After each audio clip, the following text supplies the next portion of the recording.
Demons Discuss, Take 55, the one with the bright hues.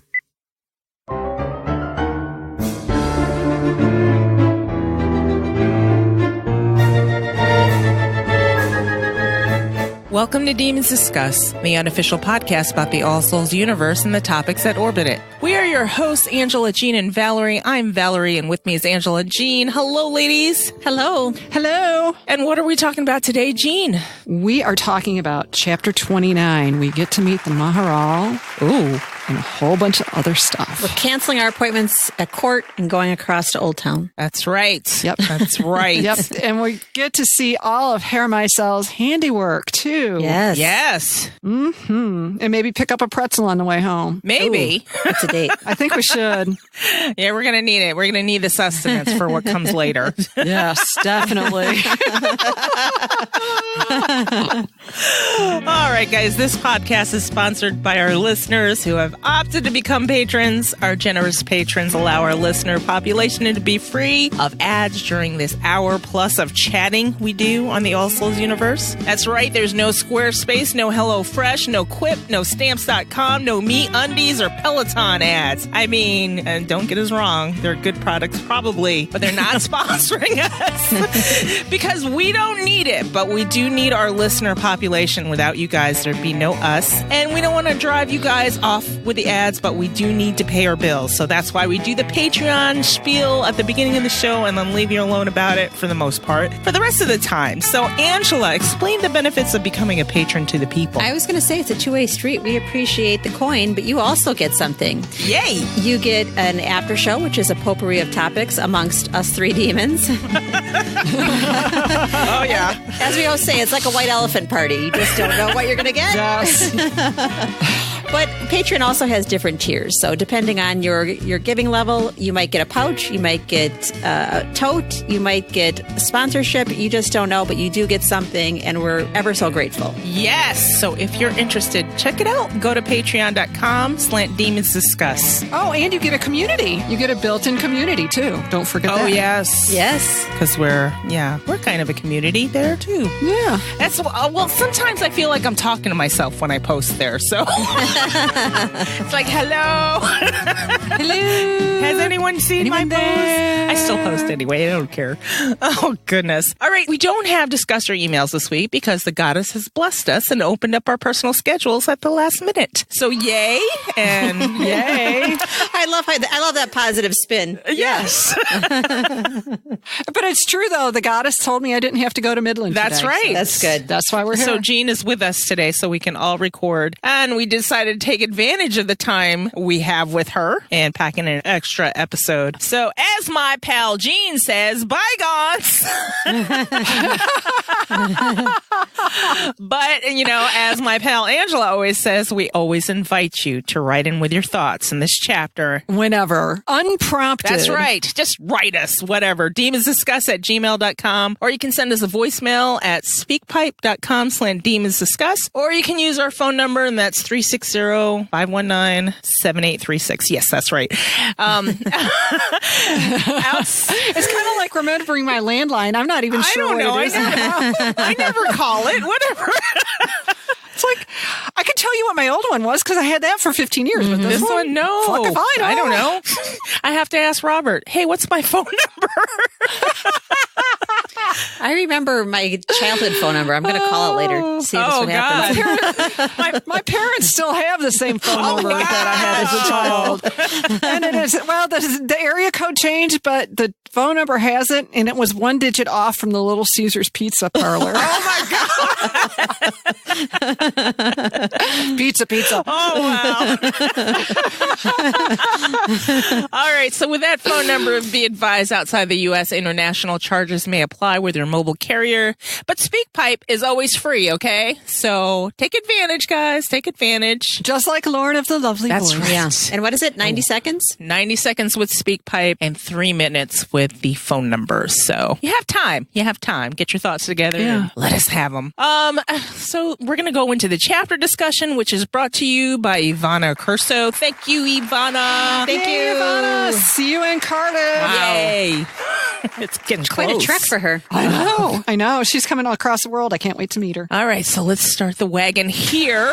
We left off in chapter 28. Matthew had just hung Edward Kelley out of a third-story window by his ankle to get some answers about the manuscript now presently known as Ashmole 782. And then we open up chapter 29 with Matthew and Diana chasing the leads that Edward reluctantly provided them, and they are headed to Old Town. So what did you guys think of Old Town? I mean, the rabbi, like your overall thoughts and everything. Well, overall, I like this chapter. I love the whole interlude. I love Jewish Town. I love the way Deb conveys the history, the way Deb conveys her lesson that tolerance isn't enough. Yeah. I mean, because people can turn on you in a dime. Yes. You know, and it's like, oh, they can be your friend, but when things aren't advantageous to them or their lives, everybody for themselves.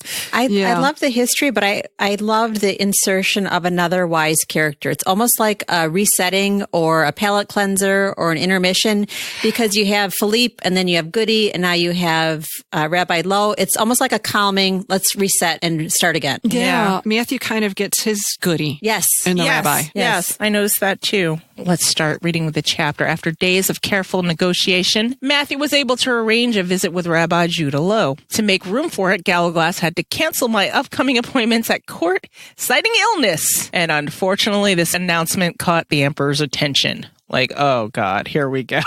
Well, but even before here we go, why did they have to negotiate to get this meeting? This time around, that opening sentence got me curious. After careful, well, I don't know, because Matthew showing up in the Old Town, I kind of got the idea that he wasn't welcome there, even though he's shown up before. We just didn't get to see it. So I kind of wonder if not only is Old Town almost a pogrom for the Jews, I'm wondering if it's also one of those areas where you've got a lot of weavers sheltering. Yeah. And not just Abraham. Well, and I think because he's already asked once, even when he gets there, well, and we'll get to it, but he's like, I already told you, I'm not going to tell you who made the Golem. You know, so it's like, I can see it. Another meeting, really? What is this one going to be about? Now he's got someone else in tow with him? Right. Yeah. Well, and then when we were talking about 27 and all of a sudden, you know, Matthew's doing business everywhere. He's got the bank going, he's got this going, he's got meetings going, and it's like, this must be some of that business. Yeah. So do you think it was congregation business? No, that was Philippe's business, I think, when he's got the books going. But I think the Golem is the congregation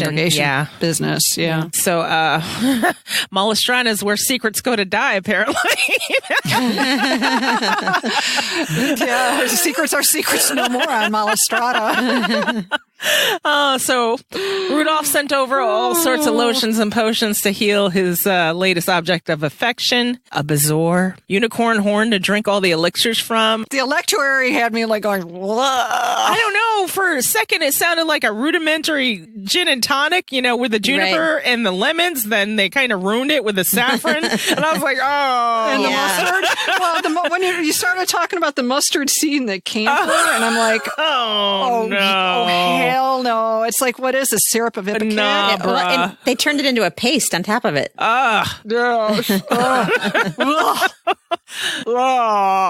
Gin and tonic out of a unicorn horn? Yes, please. That other shit. Sign me up. That other shit, no. Sounds like a regular Friday night at the Demon Domain. For sure. And Rudolph sends a note over written in German, translated roughly. It says, I promise you will not starve. I'll keep you satisfied. I'm like, oh. Well, I think Rudolph's going to be choking the chicken. If Matthew has anything to do with it. It says, Ich verspreche, Sie werden nicht hungern. Ich halte, was it Juk zufrieden? Man, he managed to make it sound unsexy as more than I could ever imagine. Right. It's like, ooh. Yeah, I don't know. You hear German sometimes. It's like, that's rough. But, you know, English to people sounds a little rough too. So I won't say anything. So here we go. They head off to Old Town to meet Rabbi Loew. And what did you think of this place based on Deb's description? This place seemed very well kept and together until you cross the other side of the tracks, just like modern day cities, you know? Right. Yeah. Well, what I thought was even before that, I thought the fact that Dr. Hayek was going to keep her secret was kind do interesting too. Yeah. It's like we don't need to tell him this. They bought him off with chickens. No. Yeah. He's probably like, I don't want to have to come come back for another visit to check on you either. Yeah, this is a pain in my ass. It's kind of like, this is a pain in my ass. I know you're not sick. I had to mix up this shit, which is probably smells to high heaven on top of it. Joke. So then we go into the Jewish town where it's crowded and it's like a huddle of Jews in this sort of island within the city. And I didn't know what to think of that. I just like, oh, okay. I mean, it's really crowded, but it sounds like it's neat and well kept and tight community anyway. Yeah. It's not like the tenements in the Lower East Side at the turn of the century at all. So on the way to Rabbi Loew's, people are side-eyeing them, and avoiding them. And the people who greeted them called Matthew Gabriel. And I know back in the day that kind of got our heads spinning because unlike the TV show, in the books, the names are important. And so Gabriel is one of his given names here. And that's his angel name. And Gabriel is the messenger of God, or as we look at it, the messenger of Philippe. Yes. Yeah. And we get another one of Philippe's nicknames too. I love that. How many names do we have of Philippe? However you pronounce it, Alcides. Alcides. Alcides, Leontitimos, Ariel, the Lion of Jerusalem, which we'll get into that in a little bit. Yeah. And Philippe so far. Yeah. And Hercules. Well, I guess he's the inspiration of, I suppose. True. Okay, so we meet Rabbi Loew finally, and what did you two think of him and Matthew's regard of him? And to me, I loved him. I did too. Matthew seemed reverent of this person. Yes. Like the grandfather he never had. Yeah. And Diana describes him having the same quiet power as Philippe. So I was like, okay, I can breathe here. Whew. It's so nice not to meet another clown. I know. Another punk ass deadbeat fucking clown. Oh, but wait, there's more. We get that in this chapter too. Just wait. Yeah. Matthew here being reverent. The Maharal is one of the finest men who's ever lived. And that's kind of hello. Yeah. That's kind of high praise coming from Matthew, So and even Diana recognized it. This is a considerable accolade. So here comes Rabbi Loew. He said, I did think, Gabriel, that we had concluded our business, Rabbi Loew said sternly in Latin. He looked and sounded very much like a headmaster. I would not share the name of the witch who had made the Golem before, and I will not do so now. Rabbi Loew turned to me. And then he's like, I'm sorry, Frau Reuden. My impatience with your husband has made me forget my manners. It's a pleasure to meet you. It's like, oh, nice to meet you too. And so Matthew says, he clarifies. He's like, hey, I haven't come here about the Golem. My business today is private. It concerns a book. Now, think about her meeting of the Maharal compared to meeting John Dee. I mean, you've got two men of learning, and it's like polar opposites of one another. Right. Well, another reason I love it. Yeah, and then John Dee's got the baggage of his freaking complaining wife. Well, she kind of had a right to complain, I think. That's true. So Dee was kind of shady. We're going through this exercise of Rabbi Loew asking questions, but don't you think that he already knows? He's just going through the motions and he's just leading him down the path because Abraham has already filled him in. Yeah. And that was part of the negotiation. Like he had to consult with his, as we will say, consigliere. Yeah. Yes. Yeah, he had to talk to the people around Jewish town. I'm sure he had to talk to Abraham and was like, and Abraham was not happy to see him. So he already knows what's up when he says, what book is that? Yes. And Diana's picking up on that. Her little witchy vibe is like, oh, okay. Oh, I'm curious. I mean, the whole way that Kelley's the one who triggers her witchy vibe is kind of interesting to me too. Yeah. It's like he was really a catalyst, and I don't think Deb ever really explained what it was. The whys. Yeah. I mean, we get more of this down the line too, as everything culminates in Prague. And it's like, as I was reading this chapter, I'm like, okay, we know that the hows and we know what happens, but I'm still kind of in the dark of the why because Well, I don't know. I don't know how I rectify that in my head. I think with Diana and Edward Kelley, I think they both kind of had things about them, and they had the book in common where they could talk to the book. But of all of the creatures that have a tie to the book, it's like kind of like, why Kelley? He's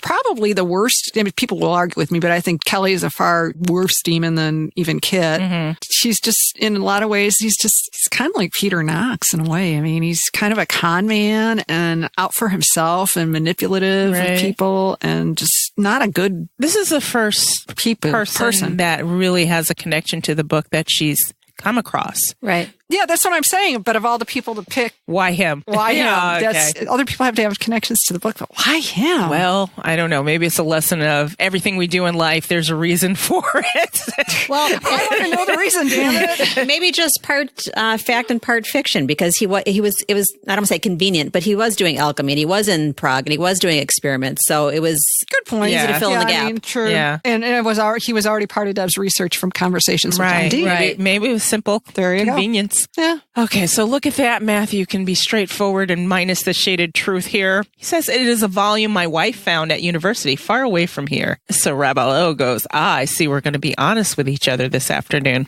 We should do so where it's quiet enough for me to enjoy the experience. I love the sarcasm. I love that he's like this smart and Yes. very, very wise man, but he's not above throwing a little shade. Yeah. Come into my study.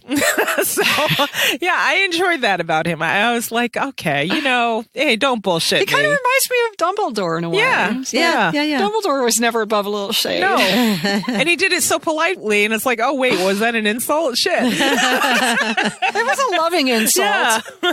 On the way to his study, Diana notices a cauldron of ink, and it reminds her of some witchy concoction. Apparently, Matthew had helped him make the ink blacker, and I thought that was interesting, and I was like, oh. Everyday alchemy. Yep. Matthew says, is this batch of ink more satisfactory? And Rabbi Loew says, it is. You have done me a service by telling me to add those nails to the pot. It does not require so much soot to make it black, and the consistency is better. So we're getting a little lesson here. Deb's giving us a little lesson on how they used to make the ink all black.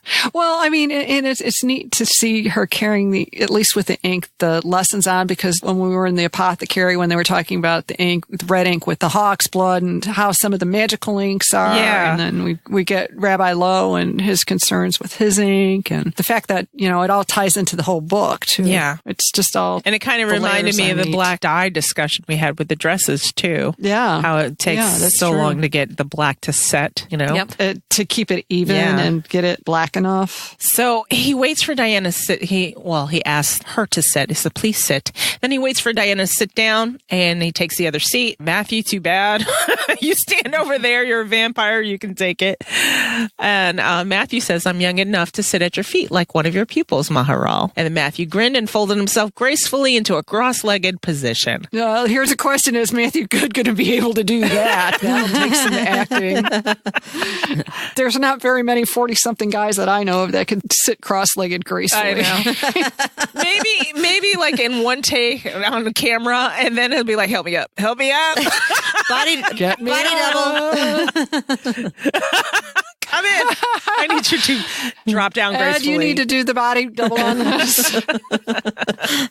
So he goes, now to the business. Why has the wife of Gabriel ben Ariel come so far to look for a book? And there we go. Gabriel ben Ariel. Yep, the Lion of Jerusalem. And then so Diana senses that he knows she's a time walker. Yeah. And for me, this is where everything came together with Discover Witches, that the page coming out of the Bishop House, Book of Life, just everything. I don't want to spoil it for people, but this is such a critical point. Yes. As soon as my mind formed the question, a man's face swam over the air over Rabbi Loew's shoulder. The face, though young, already showed many worry creases around deep-set gray eyes, and the dark brown beard was graying in the center of his chin. And then she says, another witch told you about me, I said softly, and Rabbi Loew nodded. Prague is a wonderful city for news. Alas, half of what is said is untrue.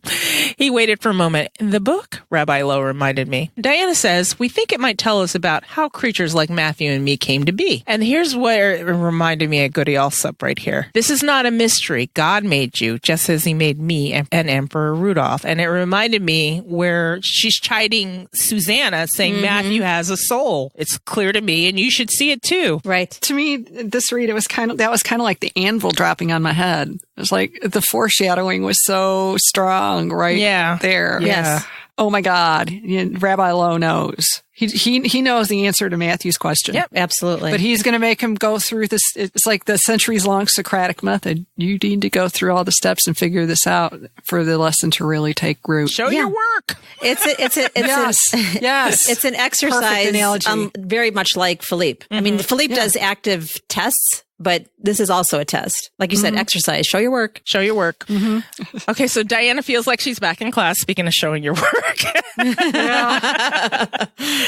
And she's being challenged by a teacher, and Diana, being who she is, doesn't want to disappoint him with the answer. So she says, perhaps, but God has given us additional talents. You cannot make the dead live again, Rabbi Loew, nor do strange faces appear before you when you pose a simple question. And then Rabbi Loew returns. He says, true, but you do not rule Bohemia, and your husband's German is better than mine, even though I have conversed in the language since I was a child. Each of us is uniquely gifted, Frau Reuden.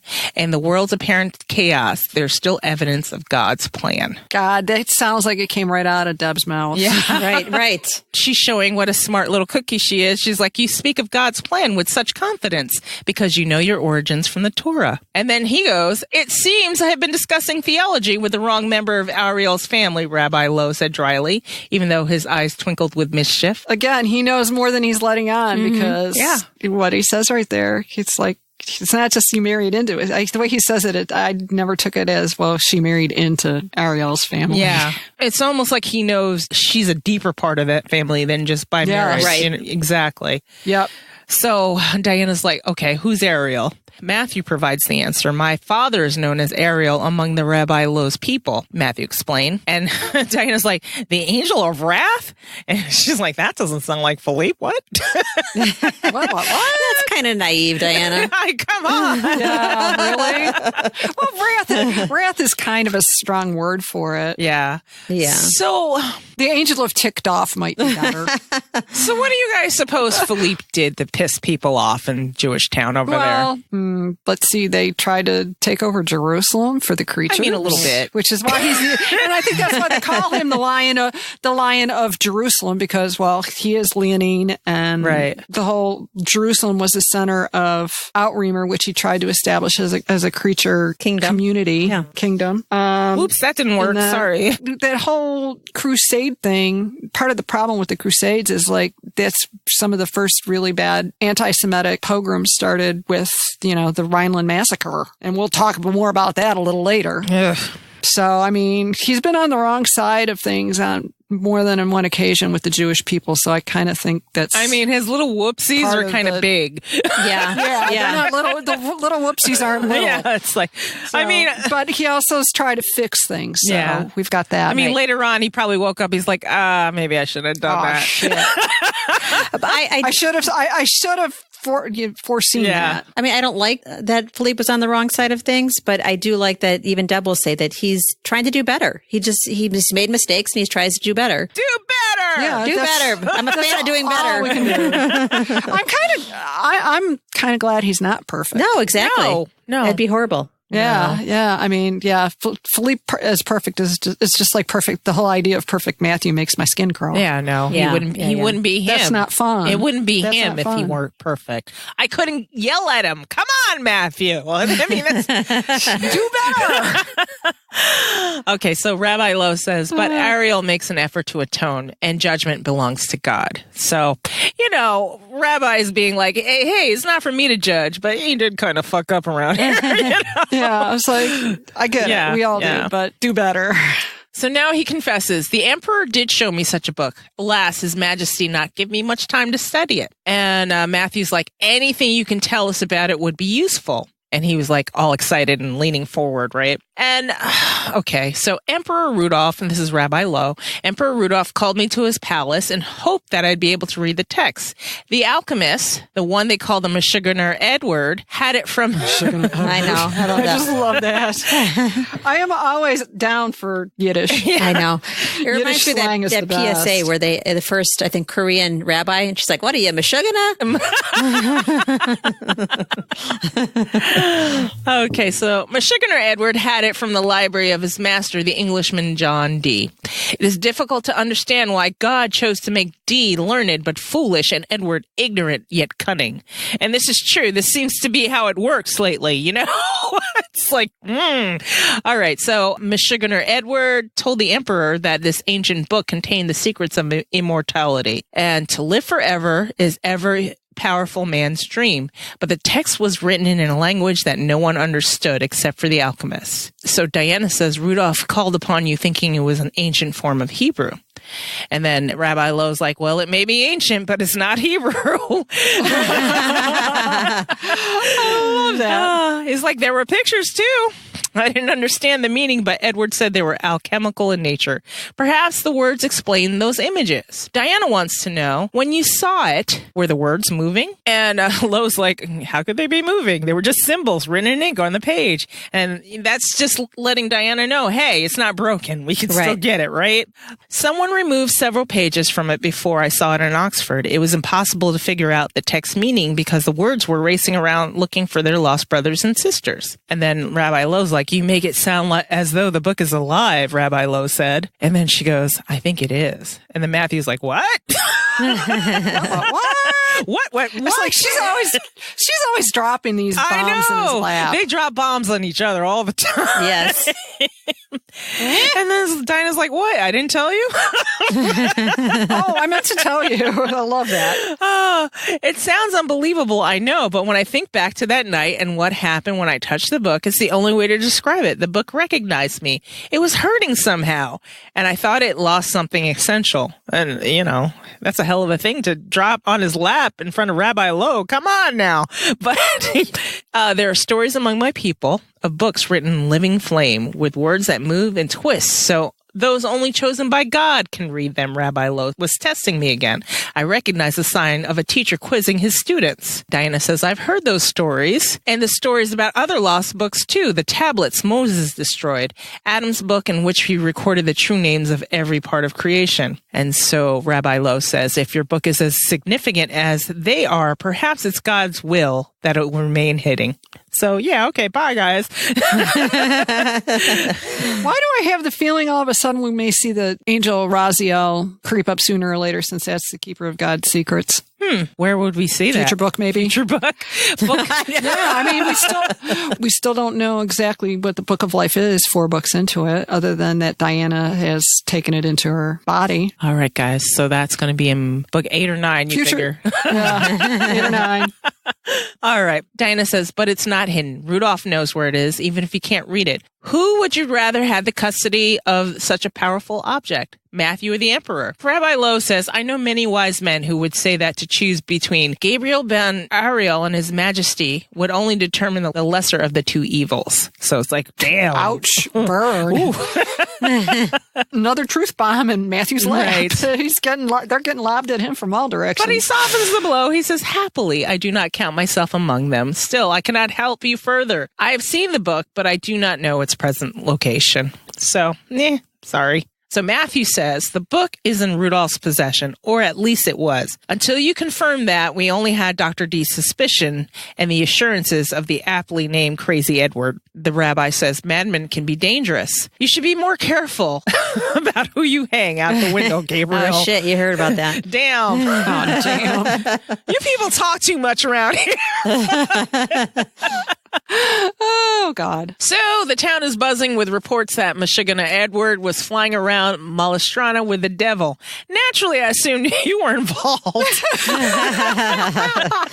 I feel like though the Malestrana and the town, they gossip because it's something for them to do. It's a pastime, but as far as it's a sport, it's a sport. But for Rabbi Loew, it's for safety. Yeah, just collecting all these little whispers around town. It's like, well, just based on what I've read, it's probably not unlike the Jewish people living in Germany and France in the mid-30s. Mm-hmm. Yeah. Well, you have any close-knit community. Yeah, you have to start putting your ear to the ground, and it's like, gossip isn't sport anymore. It's like the first whispers of something bad catching fire. It's information, man. It's intelligence. Yep. Mm-hmm. Rabbi Loew's tone held a note of gentle reproof. Gabriel, what will your father say? And Matthew says, I should have dropped him, no doubt. My father has little patience with creatures like Edward Kelley. He says, you mean madmen? Matthew says, I meant what I said, Maharal. He says, the man you talk so easily about killing is, alas, the only person that can help you find your wife's book. But you truly want to know its secrets. Life and death are great responsibilities. And Matthew comes back and he says, given what I am, you will not be surprised that I'm familiar with their particular burden importance. I'm wondering if that statement has two inferences. This time around, it occurred to me, it's like, I know Rabbi Loew probably knows he's a vampire, but does he also know that he's an assassin? I mean, just the way Matthew said it, it's almost like, is Rabbi Loew and his and Philippe's confidence in that respect, too? It could be. It depends. I don't know the relationship between Philippe and Rabbi Loew. I guess the reason I'm making that leap is because there seems to be such a subtext in this whole conversation that Rabbi Loew seems to be signaling that he recognizes that Diana is more than a wife to the family and her family relationship. And then this comment is loaded. I mean, there's so many loaded comments scattered through this chapter. See, I read the loaded comment, Rabbi Loew stopped, considered his words. But do you really want to know its secrets? Life and death are great responsibilities. That, to me, is Bridget Bishop's talking. That is Goody Alsop talking. It is. So I didn't take it as a Matthew emphasis, more of a Diana and what she really is emphasis. Yeah, and then there's Abraham. And then Matthew's response was where I was like, he's making response to somebody who knows a whole bunch of his history. Yeah. No, I do think he's informed by Abraham, but in addition to his own keen intellect. Yeah. There are a lot more moving parts going on in this conversation than I first. Absolutely. I recognized agree. on a first read through. So Rabbi Loew just sitting there getting little bits of information. He's a smart man. He's able to put a puzzle together. And the little things, I'm sure after a while it would all click, be like, okay, look here.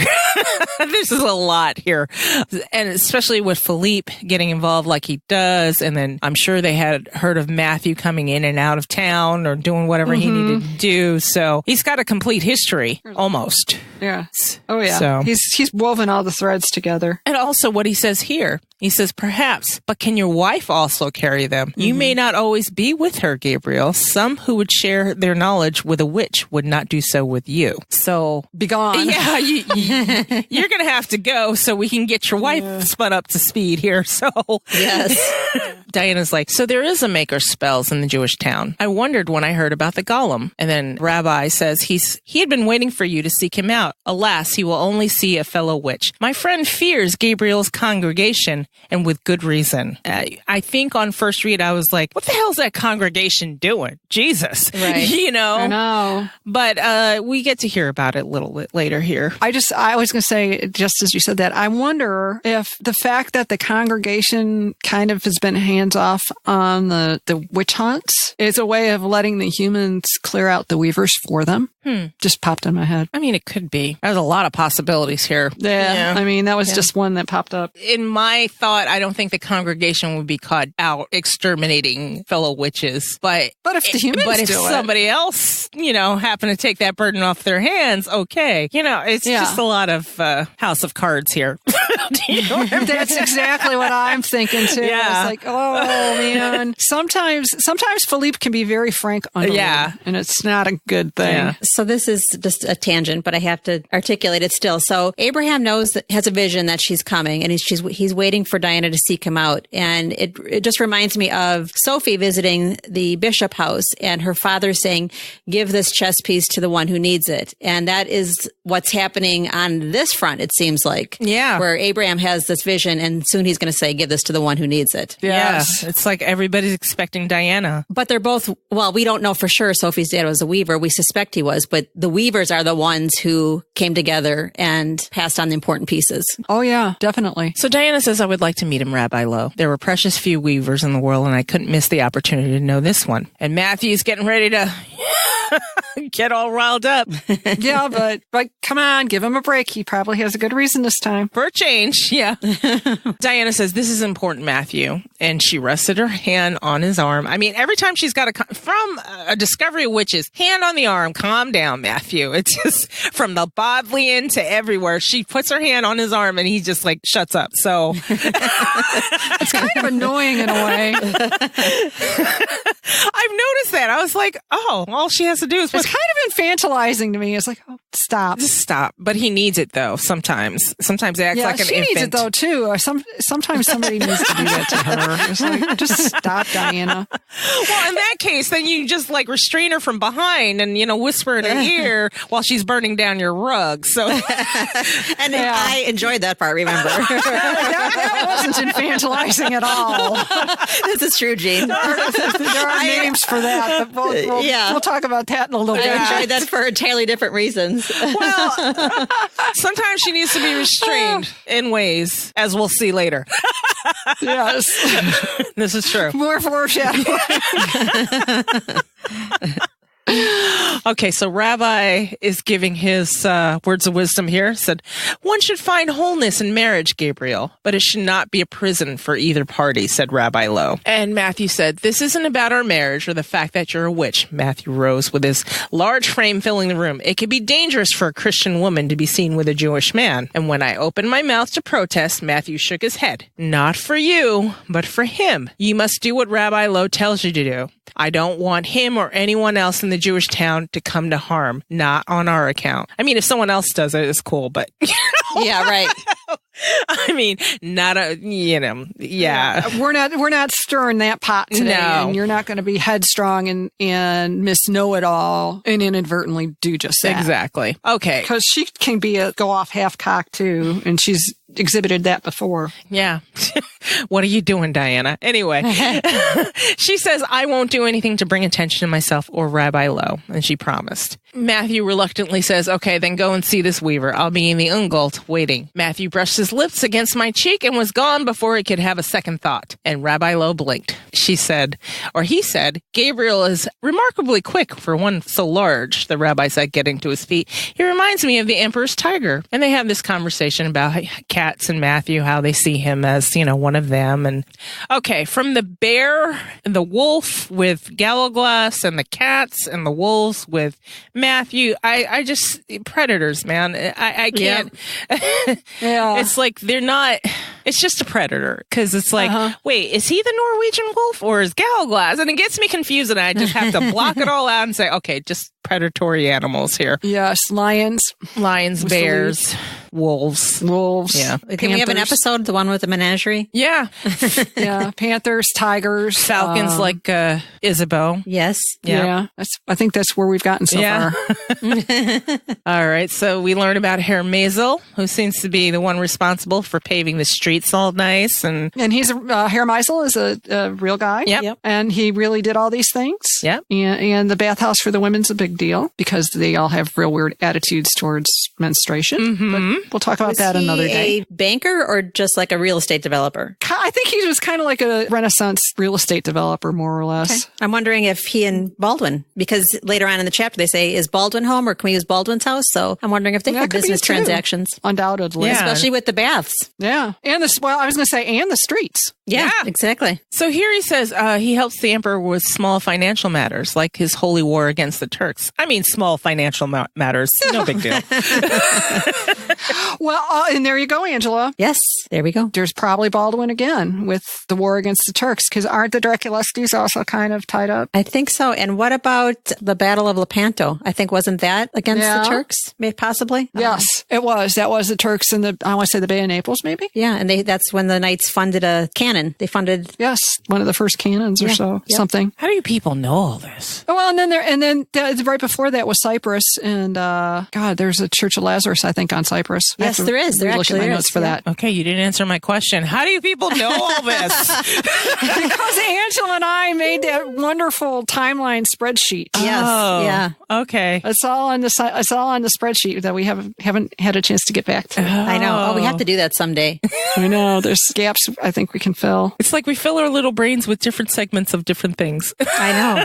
No, and it all comes together into this lovely melange. It's good. Melange. It's good, though. All right. So they get into a conversation about the golden ring embroidered in the cloak to warn Christians of a Jew in their presence. And of course, I'm reminded of the stars from World War II, Yep. And I'm just well, that's kind of where they came from. ugh. I know. Yes. I mean, we just don't learn, do we? No. Yellow seems to be a theme all through history. I mean, with the bright yellow hats before that. And the golden ring. Yeah. Come on. Ew. It just made me sad, though. I mean, it warns unsuspecting Christians. I'm like, oh. Why do we have to warn them? I know, unsuspecting, but it reminds me again of cooties, or even Salem, 1692. Yeah. That's my disgruntled. I know. Bad humanity throughout history. We're terrible. We are terrible. I'm sorry. As a species, we're not good. But I'm sure if we talk to the lions, tigers, and bears, they'd say the same about themselves too. Oh yeah, the polar bears are wandering through the Siberian cities right now. I have nothing good to say about us. That's for sure. Yeah, like these people. God damn it. But as Deb says, humanity, they're afraid of things they don't understand. They are afraid of things they don't accept. They're like things toddlers. that are different. They're going to break all their toys. Yeah. Bust all their own toys and then go, we'll fix this. I just think that's part of being. I hate that it's part of being. Yeah, regardless of humanity or any part of the animal kingdom, I think from species to species to species, it's all about tribalism and groups and survival. And it's just what it is. And I don't know. I could go deep into it, but I'm going to leave it alone right now and continue on with this chapter. Yes. And driving out of the sand ditch. I know. Yeah. Oh my God. We're just pushing ourselves out. I know. Don't call the tow truck. This is sad. This is just sad. We're just going to get ourselves out of it. Yeah. Okay. So Diana laments that's what humans would do to me and Matthew if they knew we were living among them. Sometimes it's better to hide. Rabbi Loew said, is that what Gabriel's congregation does? It keeps you hidden. Diana said, if so, they're doing a bad job of it.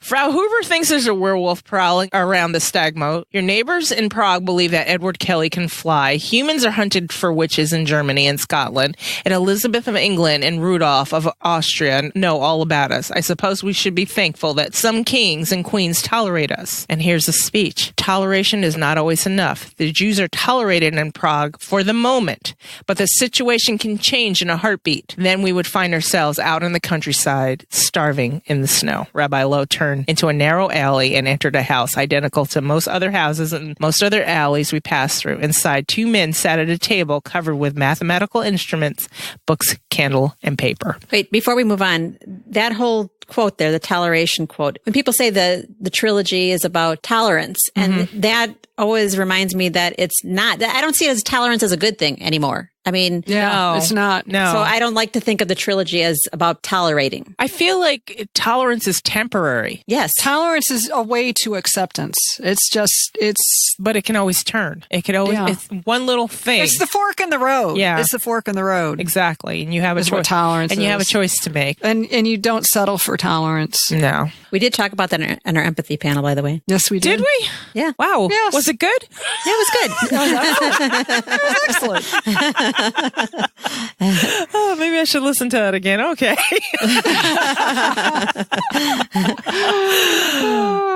All right. So these two men are having a heated discussion. One of the men exclaimed in German, astronomy will provide a common ground with the Christians. And the other one exploded, enough, David. Maybe common ground is not the promised land we hope for. And then here comes Rabbi Loew. He says, Abraham, this lady wishes to speak with you. And then the other one's like, all the women in Prague are eager to meet with Abraham, whose daughter wants a love spell this time. So I guess Abraham is good with the love spells. Apparently. It's not her father that should interest you, but her husband. This is Frau Reuden, the Englishman's wife. And then David said, the one the emperor calls La Diosa. Like I said, this place, man, everybody's talking. Yeah. And David's that guy. Yeah. Then he goes, hey, your luck has turned, my friend. You're caught between a king, a goddess, and a Noxair. And so a Noxair, according to this, is the devourer of the dead. Ooh, damn. Yeah. So everybody knows Matthew's a vampire. Right. Nice. So much for secrets. I didn't think he liked dead people, though, but okay. All right. Abraham said something rude in Hebrew, if Rabbi Loew's disapproving expression was any indication, and turned to face me at last. He and I looked at the other, which to which, but neither of us could bear it for long. I twisted away with a gasp, and he winced and pressed his eyelids with his fingers. My skin was was tingling all over, not just where his eyes had fallen, and the air between us was a mass of different bright hues. Ding, ding, ding! Ding, ding, ding! That's our episode title, by the way, Bright Hues, the one with the bright hues. So please don't ask Angela on Twitter what it means. That's why we named it that. Okay. So Rabbi Loew says, is she the one you were waiting for, Abraham ben Elijah? She is, Abraham said, and turned away from me and rested his fist on the table. My dreams did not tell me that she was the wife of Analuka, however. And then Diana's like, Analuka? And Rabbi Loew's like, yeah, leech. Sorry. I mean, it's very literal. I mean, okay, leeches suck blood, so do vampires, you know. Yeah. And for what it's worth, Gabriel consented to the meeting. Abraham's not very happy about this. He's like, you think I trust the word of a monster who judges my people from his seat on the Kahal while turning a blind eye to those who murder them? And I wanted to protest, and this is Diana, I wanted to protest that this was not the same Gabriel, the same Matthew, but I stopped. Something inside me said I might get everyone in this room killed in another 6 months when the 16th century Matthew was back in his rightful place. Like, yeah. Because the 16th century Matthew is like, what? Right. you know, he has no idea, so it can be a mess. Well, can you imagine? You can trust him. He's good. He's on your side. And then all of a sudden, 16th century Matthew comes back and... Hey, man! Hey, man, what? And then he fucking kills them all. Right. Yeah. Oh, man. Damn. So Diane explains, I'm not here for my husband or the congregation. I'm here for myself. And Abraham's like, why? Because I, too, am a maker of spells, and there aren't many of us left. Here's where Abraham kind of like, whoa, he kind of put a light bulb in my head. He's like, there were more before the Kahal, the congregation, set up their rules. And it just spiraled me back to where Isabeau's explaining to Diana how the congregation formed, and they set up their rules, and Philippe was in charge. And it's like, wow. So Abraham says, God willing, we will live to see children born with these gifts. So Diana wants to know, speaking of children, where's your Golem? I mean, she cuts right straight to it. Hey, yeah. Can I see your clay, dude? Yeah. David guffawed, and he's making fun of Abraham. He goes, Mother Abraham, what would your family in Kelm say? Ooh. Oh, and here's the thing about David Gans. He's a real person and really was an astronomer. And the reference to Kelm is, for some reason, the birthplace of Jewish humor. There's this long-running joke about Kelm and them just being jokesters, and really, it's really strange. I'll pull it up for the show notes. Okay, cool. Yeah, the three guys walked into a bar in Kelm, almost kind of thing, or the fools of Kelm. Wow. Yeah. Who knew? Yeah. Patron saint is Mel Brooks. That'd be cool. Who knows? They might have a nightly show, you know. Yeah, don't forget to tip your waiters. Yeah, right. We're here all week. All right. So Abraham says, they would say I had befriended an ass with nothing but a head, but stars and idle fancies, David Gans. Abraham said, turning red. He's embarrassed. David's a button pusher. I know. Yes, he is. Hilarious. So while they're having this little conversation, Diana's fire drake wants to come out and play. It's like, oh, everybody's having a good time. I want to join in. And Diana tries to explain it away. She's like, she does this sometimes. It's nothing to worry about. Her tone went from apologetic to brisk as she reprimanded her unruly familiar. Come down from there. Get down here. God. Could you imagine, though? You're just walking around and this fire drake just pops out. He is like, God damn it. It's like, and not only that, is like Cora decides to be big Cora today. She's got a 10-foot wingspan. Like, what the fuck are you doing with that? I'm going to be big Cora. And these guys are all standing around twiddling their thumbs, and she's like, what the fuck? I want to have fun. I want a part of the big fun. Jeez. I know. She's like, look how dainty I am as a chunk falls free. I know. I know. I'm so pretty. Blink, blink. Yeah. What could I do? Those big old dragony eyelashes. Oh, yeah. Blink, blink. Shrek. That's what I picture. The dragon is Shrek and her big eyelashes. Oh, yes. Yep. Yes. Oh, okay. I was like, where am I getting that visual from? Oh, God. My fire drake tightened her grip on the wall and shrieked at me. The old plaster was not up to the task of supporting a creature. Apparently it wasn't code. No. With a 10-foot wingspan, a large chunk fell free, and she chattered in alarm. Her tail lashed out to the side and anchored itself into the adjacent wall for added security. The fire drake hooted triumphantly. Yes! I'm here! Woohoo! Hello, everybody. She's like, I'm here, damn Yes. Love me. I know. Just love me. Thank you. And then Diana threatens him, if you don't stop that, I'm going to have Galaglass give you a really evil name. Well, he does later. He does, yes. Yes, he does. Yeah, it wasn't evil. It was a good name. It was an excellent name. Yes. Does anyone see her leash? It looks like a gauzy chain. Now, if I'm sitting there in this house and this lady's like, it looks like a gauzy chain, be like, what the fuck is she even talking about? Oh my God. But, hey. Yeah. She didn't think it was going to be any big deal. So she finds the gauzy chain and she's like, hey, can one of you hold the slack for a minute while I rein her in? The men were gone. She's like, God damn it. Typical, I muttered. 3 grown men and a woman, and guess who gets stuck with a dragon? And then heavy feet clumped across the wooden floor. I angled my body so I could see around the door. A small reddish gray creature wearing dark clothes and a black cap on his bald head was staring at my fire drake. No, Yosef. Abraham stood between me and the creature, his hands raised as if he was trying to reason with it. But the Golem for this must be the legendary creature fashioned from the mud of the Maldo? What is it? Moldau. The Moldau River. Okay. Yes. Moldau, and animated with a spell, kept moving his feet in the fire drake's direction. Yosef is fascinated by the witch's dragon, said David. I believe the Golem shares his maker's fondness for pretty girls, Rabbi Loew said. My reading suggests that a witch's familiar often has some of his maker's characteristics. Or so I've heard. I love that. Yeah, I think I read somewhere. Yeah. I don't know where I got that from. He knows a lot. Yeah. Yes. And then it's like, yeah, he not only does he know a lot about familiars, but he seems to know a lot about everyone around him. Yeah. Yeah. It always strikes me. Deb says, never underestimate Philippe. And I believe the same of Rabbi Loew. It's not coincidence. It's not by chance. Same with Goody Alsop. Yep. She knows a lot too. Imagine if these 3 in the room. Wouldn't you want to be a fly on the wall? Yes. Oh God, yes. And this comment just gets me thinking about, okay, if a witch's familiar has some of his maker's characteristics, now I'm wondering what characteristics Diana and Cora share. Affinity with fire and water. Besides that, you mean? Besides the long eyelashes. Right. Destructive when they want to be. Yeah. Yeah. I don't know. She doesn't mind. I mean, think about Galaglass and Cora and the broken vase at the beginning of Book of Life. This kind of like trying to get Diana to do what she needs to do. Right. Like, It's off true. the chain. When you tell her she's going to do what she wants anyway. You tell her to do something and she does the opposite. Yeah. Good luck with that. Galaglass.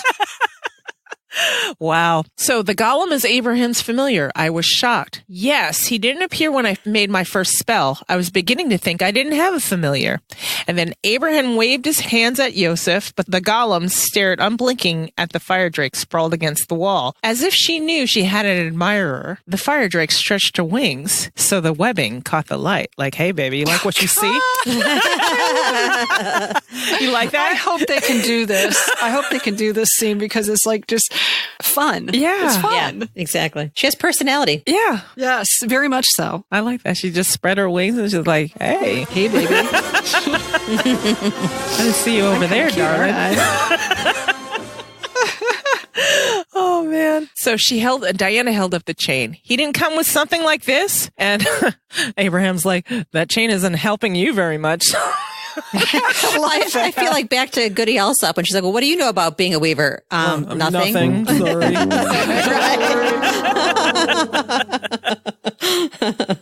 But Diana's indignant here. She's like, I have a lot to learn.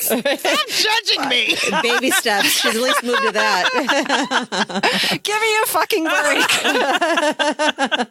break. Then she goes on to explain. The fire drake appeared when I wove my first spell. How did you make Yosef? So Abraham explains, like, hey, this lady needed a spell, and then I made some knots, and I had some cords, and I made some clay, and I mixed it connected with blood, and they're kind of exchanging ideas here, right? Yeah. You know? And then Diana's like, oh, it's like a puppet. They're having a nice back and forth. They're comparing and contrasting their experiences. It's like, oh, yours has got colors. I see. It's like, oh, yeah, Well, that's and helped the me. interesting thing is he was concentrating on a spell for conception. Yeah. Well, Which is like, he brought something to life. There you go. I was going to say, which reminded me of the Arbor Diane. Yes. Yeah. Wow. Yes. Some deep shit here. This is an interesting dish. Yeah, it is. Here it is. It's like a poppet. 9 knots were connected by a straight line of rope. Yep. It's almost like he did an invisible 10th knot, and that's what brought the golem to life. Yes. And just like the tree in the alembic, right? A drop of Yeah. blood. He put a drop of blood in the clay and it came to life. And the tree in the alembic, drop of Diana's blood, the thing just started going nuts. Yep. So Yep. same thing. Oh, and then they added Matthew's blood. Oh my God. Too much. Too much. There goes the head exploding. I know. So Abraham is explaining a spell with a secret name of God in his mouth. So long as it remains there, Yosef walks and obeys my instructions. Most of the time, anyway. And that must be a familiar thing, too. Yeah. Most of the time. Most of the time. And so Rabbi Loew is explaining, Yosef is incapable of making his own decisions. Breathing life into clay and blood does not give a creature a soul, after all. So Abraham cannot let the golem out of his sight for fear that Yosef will make mischief. And I keep thinking about Frankenstein's monster. It's like it lives and then it kind of gets out and scares the villagers. Yes. Yeah, and then it turns sad. Yeah, then it's all sad. But I don't think the golem is. I think everybody sees him as a hero versus, Yeah. Frankenstein's monster. Well, I don't think the Christians think of him as a hero, but the Jews do. The Jews do, and they need a hero, I feel. Abraham says, I forgot to take the spell out of his mouth one Friday when it came time for prayers. See, yeah, Mr. I've got all the answers. Right. So without someone to tell him what to do, Yosef wandered around the Jewish town and frightened our Christian neighbors. Now the Jews think Yosef's purpose is to protect us. And then Diana goes, a mother's work is never done. Speaking of which, and then her fire drake had fallen asleep and was gently snoring. Her cheek was pillowed against the plaster, gently so as not to irritate her. She drew on the chains until she released her grip on the wall. She flapped her wings sleepily and became as transparent as smoke and slowly dissolved back into nothingness where she absorbed back in my body. So it's like, oh God, that would be so annoying, man. Just be walking down the street and it's like, hey, I'm here. What's up? You gotta wait for it to get sleepy. Oh my God, it's like a combination of the genie and donkey. I know. Or if you think about your kids, you have to drive them around the block to get them to fall asleep. Just Yes. Oh man. So Abraham's like, I wish Yosef could do that. And Diana says, I wish I could keep her quiet by removing a piece of paper from under her tongue. And then the bad pennies here. Oh God. Yes. Dun. I almost got like the creepy vibe just from knowing he was near. Oh my God. I know. Seconds later, I felt the sense of ice on my back. Who is this? Said a low voice. The new arrival was not large or physically intimidating, but he was a vampire, one with dark blue eyes set into a long pale face under dusky hair. There was something commanding about the look he gave me, and I took an instinctive step away from him. And then Abraham's like, it's nothing that concerns you, her Fuchs. Fuchs. Isn't it Fuchs? No, it's Fuchs. Fuchs. I said Fuchs, didn't I? Yeah. They're Fox. Yeah. It's nothing that concerns you, Herr Fuchs, Abraham said curtly. There's no need for bad manners, Abraham. Rabbi Loew's attention turned to the vampire. There is a need for bad manners here because you've got 2 weavers in the room and that fucker just showed up. Right. Like a bad penny. Sorry, you're wrong on this one, Rabbi. He didn't know. Well, But why don't they know? I don't you get it. you would think he would know something. Yeah. I don't know. Yeah. We'll just go with it. Okay, I get it. He's trying to be a fix. No, I think he's trying to fix things. Yeah, well, we see that didn't work later on anyway. Yeah, no kidding. All right. This is Frau Reuten, her Herr Fuchs. She has come from Malestrana to visit the Jewish town. The vampire fixed his eyes on me and his nostrils flared just as Matthew's did when he was picking up a new scent. His eyelids drifted closed, and I took another step away. And now here's some foreshadowing.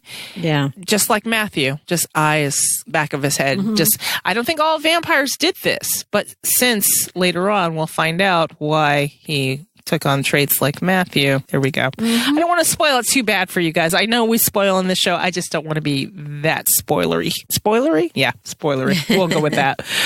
Why are you here, Herr Fuchs? I told you I would meet you back outside the synagogue, Abraham said, clearly rattled. You were late, Herr Fuchs' blue eyes snapped open, and he smiled at me.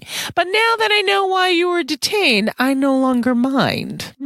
Herr Fuchs is visiting from Poland, where he and Abraham knew each other, Rabbi Loew said, finishing his introductions. Someone on the street called out a greeting, and here is Herr Maisel, Abraham said. He sounded as relieved as I felt. So everybody is purely uncomfortable with this guy around. So I wonder, what kind of business was Benjamin doing? Yes, exactly. With Abraham. Where they all felt they had to deal with him, but they didn't want to deal with him. Like they were trying to appease him or keep him contained. It still creeps me out. I mean, Abraham being a weaver, the things that Benjamin does to his counterpart weavers.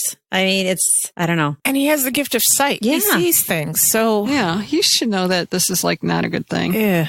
I don't think I think it's more of an attempt to contain him rather than an attempt to collaborate with him. Yeah. You know, keep your friends close and Right. enemies closer kind of thing. I think it's an enemies closer moment. Okay, here's the question. Why were they meeting? What would Abraham have to do with Herr Fuchs? Fuchs. Maybe Herr Fuchs. I was going to say Fox. You're reminding me of a Fuchs, Rolodex right now. Fuchs. Fox. Maybe Benjamin Fox insisted on meeting with him, and Abraham couldn't get out of it. And it's like, yeah, I told you I'd meet you in front of the synagogue.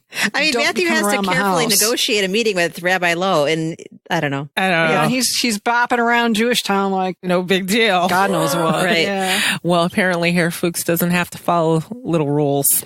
Apparently they don't apply here's to the him. other thing too. I wonder if Kelley is in Poland, and they said Herr Fox. Herr Fox is Let's call him Benjamin. Benjamin's visiting from Poland, so I'm wondering if he insisted on meeting Abraham, saying, "Hey, I've got messages for you from home." Yeah, that's true. Okay. Maybe there's the innocent plausible explanation. Let's go with that for now.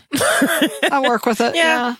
Okay, someone on the street called out a greeting. Here's Herr Maisel, Abraham said, and he sounded as relieved as I felt. Herr Maisel, provider of paved streets and fulfiller of imperial defense budgets, broadcasts his prosperity from his immaculately cut woolen suit, his fur-lined cape, and the bright yellow circle that proclaimed him a Jew. This last was affixed to the cape with a golden thread, which made it look like a nobleman's insignia rather than mark the difference. So he's owning it. He's like, yeah, baby, look at it. Look at my bling. Yeah, he's the man. Looks nice. Herr Maisel. There you are, Herr Fuchs. Herr Maisel handed a pouch to the vampire. I have your jewel. Maisel bowed to Rabbi Loew and me. Frau Reuden. The vampire took the pouch and removed a heavy chain and a pendant. I couldn't see the design clearly, though the red and green enamel were plain. The vampire bared his teeth. So I guess he's smiling here. I mean, when I first read that, I was like, oh, Right. shit's about to go down here. But no, Right. he's Yeah. smiling. It almost reminded me of a cat. You know when a cat like holds its mouth open and it bares Yeah. its teeth, Yeah. but it's not hissing or anything really. It's just like, I don't know. You're a cat owner. I'm not. I would never do that. He's grown up around so many animals that nothing even threatens him. I mean, he kisses mice. I mean, I'll tell you about it on the after show. Okay. Oh, God. Okay, Herr Maisel snorted. No more than usual. And leave the city's politics alone, Herr Fuchs. It will be better for all of us if you do so. Are you ready to meet your husband, Frau Reuden? Herr Maisel will see you safely to the Ungelt, Rabbi Loew promised. He leveled a long look at Herr Fuchs. See Diana to the street, Abraham. You will stay with me, Herr Fuchs, and tell me about Poland. Thank you, Rabbi Loew. I curtsied in farewell. It was a pleasure, Frau Reuden. Rabbi Loew paused. And if you have time, you might reflect on what I said earlier. None of us can hide forever. And then she's like, no. Given the horrors the Jews of Prague would see over the next centuries, I wish he were wrong. With a final nod to Herr Fuchs, I left the house with Herr Maisel and Abraham. Just that statement of Rabbi Loew saying, "You're going to stay here with me, Benjamin. Like almost, he knows something. He's keeping Diana safe. He's playing interference here. Yes. Oh, yeah. Okay. And he knows that Benjamin's up to no fucking good. Right. Yeah. And then his words of wisdom. I almost think the connection that we learn about later on that he already knows. Yeah. All will come clearer, dear listeners. A moment, Herr Meisel, Abraham said when we were out of earshot of the house. Make it quick, Abraham, Herr Meisel said, withdrawing a few feet. I understand you're looking for something in Prague, Frau Reuten, a book. And then Diana's like, how do you know that? Most of the witches in the city know, but I can see how you're connected to it. The book is closely guarded and force will not work to free it. Abraham's face was serious. The book must come to you or you will lose it forever. I feel like in a movie, his eyes would be rolling back in his head and he'd be kind of speaking in tongues, kind of. Yeah. The book would come to you. But no, he's being frank right here. Diana's like, it's a book, Abraham. Unless it sprouts legs, we are going to have to get into Rudolph's palace and fetch it. I know what I see, Abraham said stubbornly. The book will come to you if only you ask for it. Don't forget. That was very Agatha right there. Yeah, don't forget. Yeah. And her vision that she had. And he's like, I know what I see. And like she was like, I know what I see. Yeah. And it's kind of full circle too. It's like foreshadowing. It's foreshadowing for him and kind of goes back to the whole, you need it. Yes. She asked for the book and it came. Right. Right. And this, don't forget, hearken Stephen in the oubliette. It's like love. Yeah. Or it says, love is in the heart or something's in the heart. Don't forget. Magic is in the heart. Magic is in the heart. Yeah. Don't forget. Don't forget. Yes. And here I just said I thought that Rabbi was doing interference to keep Diana safe, which I still think that, but I think also from the knowledge. Yeah. They had to have their moment to share this knowledge. Yeah. He was trying to get them alone. Mm-hmm. Yeah. Push them a place where they were alone. And with Herr Meisel standing just a few feet away, no one's in danger. Right. He had to manufacture that moment for them to talk. Yes. So after he says, don't forget, Diana promises that she won't. And then Herr Meisel looked pointed in their direction. I have to go. Thank you for meeting me and introducing me to Joseph. And then Abraham says, may God keep you safe, Diana Reuten. And he was solemn and his face was grave. Like, oof. I'm like, what's coming for you? I think that's, part of his vision. Yeah. Yeah. I mean, look how much has to go according to plan and everyone's just trusting. Like I said, it's almost like a drill that they're practicing. And when the time comes, everyone's got to do their part. It's like, you go, go, go. Yeah. Yeah. It's like a big puzzle. It's like a relay race through time. Exactly. That is perfect. Mm-hmm. Wow. Herr Meisel escorted me in the short distance from the Jewish town to the old town. Its spacious square was thronged with people. The twin towers of Our Lady of Tin rose to our left, while the stolid outlines of Town Hall crouched to our right. If we didn't have to meet Herr Reuten, we would stop and see the clock strike the hours, Herr Meisel said apologetically. You must ask him to take you past it on your way to the bridge. Every visitor in Prague should see it. So at the Ungelt, where the foreign merchants traded under the watchful eyes of the customs officer, the merchants looked at Meisel with open hostility. Oh, dear. What did he do to them? Jeez. Oh, no. He's probably he's more successful than they are. And he's Jewish. Yeah. Yep. I love how he does the whole, hey, make sure, you get your wife to go shopping. I know. I love that. Contribute to the economy. Spend your money. He's a born salesman. Yep. Right. Here's your wife, Herr Reuten. I made sure she noticed all the best shops on her way to meet you. She will have no problem finding the finest craftsmen in Prague to see to her needs and those of your household. Meisel beamed at Matthew. Thank you, Herr Meisel. I'm grateful for your assistance and will sure to let His Majesty know of your kindness. It's my job, Herr Reuten, to see the prosperity of His Majesty's people. And it was a pleasure, too, of course. I took delivery of hiring horses on your journey back. They're waiting for you near the town clock. Meisel touched the side of his nose and winked conspiratorially.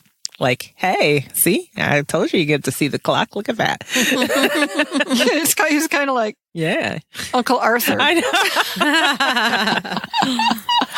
Everything comes back to Bewitched. Right. So Matthew's murmuring here. He's like, you think of everything, Herr Meisel. Someone has to, Herr Reuten, responded Meisel. I think we need Nathan Lane to play Herr Meisel. Wouldn't that be just absolutely fantastic? Oh, my God.